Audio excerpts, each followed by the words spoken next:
بسم اللہ الرحمن الرحیم۔ چینی فوج اور اسلحہ بھارتی سرحد پر منتقل، ہزاروں پیرا ٹروپرز اور بخت بند گاڑیوں کو صوبے ہوبئی سے ہزاروں میل دور شمال مشرقی حصے میں پہنچا دیا گیا۔ چین کی آرمی اسلحے اور فوجیوں کی منتقلی کا بڑا آپریشن مکمل کیا۔ اس آپریشن کے تحت ہزاروں پیرا ٹروپرز اور بخت بند گاڑیوں کو وسطی چین کے صوبے ہوبئی سے طویل فاصلے طے کر کے شمال مشرقی حصے میں واقع بلند پہاڑی علاقے میں پہنچایا گیا۔ یہ عمل بھارت کے ساتھ جاری سرحدی کشیدگی کے دوران کیا گیا۔ اہم بات یہ ہے کہ یہ طویل آپریشن صرف چند گھنٹوں میں مکمل کیا گیا۔ چین کے سینٹرل ٹیلی ویژن کے مطابق اس مشن کے تحت کئی ہزار پیرا ٹروپرز کو سویلین طیاروں کے ذریعے ہوبئی سے ہزاروں کلومیٹر دور شمال مغربی چینی علاقے میں ایک غیر اعلان شدہ مقام پر پہنچایا گیا۔ اس آپریشن میں بخت بند گاڑیاں اور بڑی تعداد میں اشیاء کے علاوہ سینکڑوں عسکری آلات کو بھی منتقل کیا گیا۔ اس کے باوجود یہ آپریشن صرف چند گھنٹوں میں مکمل کیا گیا۔ چینی فوج کے ایئر بورن بریگیڈ نے سی سی ٹی وی کو بتایا کہ فوجیوں اور عسکری سازوسامان کی اس کامیاب منتقلی سے بعض اہم باتیں نمایاں ہوئیں۔ پہلی بات تو یہ ہے کہ ہمارے لیے کم سے کم وقت میں بڑے پیمانے پر فوجیوں کی نقل و حرکت کوئی مسئلہ نہیں۔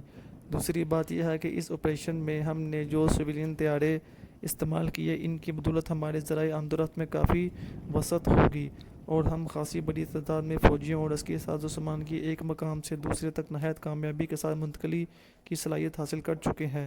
پیپلز لبریشن آرمی کے ایک سابق افسر نے نام خفیہ رکھنے کی شرط پر اتوار کو گلوبل ٹائمز کو بتایا کہ حالیہ مشن میں حیران کن کم وقت میں جس قدر بڑی تعداد میں فوجیوں اور جس بڑے پیمانے پر عسکری آلات اور سازوسامان کی کامیابی کے ساتھ منتقلی ہوئی، اس کی بدولت اب یہ بات پورے اعتماد کے ساتھ کہی جا سکتی ہے کہ چینی فوج کو یہ قابل رشک مہارت حاصل ہو چکی ہے۔ انہوں نے کہا، اس بات کا اطلاق صرف پیرا ٹروپرز پر نہیں بلکہ زمینی فوج اور طیاروں پر بھی ہوتا ہے۔ اس طرح یہ سب باہم مل کر ایک کثیر فورس تشکیل دیتے ہیں جو ایک دوسرے سے اشتراک عمل کرتے ہوئے کسی بھی فوجی تصادم میں سرخرو ہو سکتے ہیں۔ چینی فوج کی ترجمان کے مطابق لبریشن آرمی کے ماتحت 76ویں گروپ کے پاس موجود ٹینکوں اور بخت بند گاڑیوں کو طویل فاصلے پر واقع ایک علاقے میں کامیابی کے ساتھ بھیجا گیا۔ یہ عمل اس وقت کیا گیا جب پہاڑی علاقوں میں رونما ہونے والے سرحدی تنازع کے باعث چین اور بھارت کے درمیان کشیدگی پیدا ہو گئی تھی۔ بھارتی اخبار ٹائمز آف انڈیا کے مطابق چین کے جنوبی علاقے زن جیانگ ملٹری ڈسٹرکٹ کے چیف اور بھارت کی 14ویں کور کے کمانڈر کے مابین ہفتے کو ملاقات کا پہلا راؤنڈ ہوا، جس میں مثبت پیش رفت ہوئی۔ بھارتی وزارت خارجہ نے دعویٰ کیا کہ بھارت اور چین نے سکم اور لداخ میں سرحدی کشیدگی کم کرنے میں پرامن سفارتی راستہ اختیار کرنے پر اتفاق کیا۔ فریقین نے باہمی معاہدوں کے تحت اور پرامن انداز سے اختلاف حل کرنے پر اتفاق کیا۔ دوسری جانب چینی وزارت خارجہ کے ترجمان نے بھی معمول کی پریس بریفنگ کے دوران زور دے کر کہا، بھارت چینی سرحد پر صورتحال مستحکم اور قابو میں ہے۔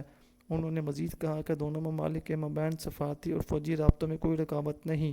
اگر آپ کو یہ چینل اچھا لگے تو اس کو ضرور سبسکرائب کریں اور بیل آئیکن کو کلک کریں تاکہ آنے والی ہر اہم نیوز آپ تک جلد از جلد پہنچ سکے۔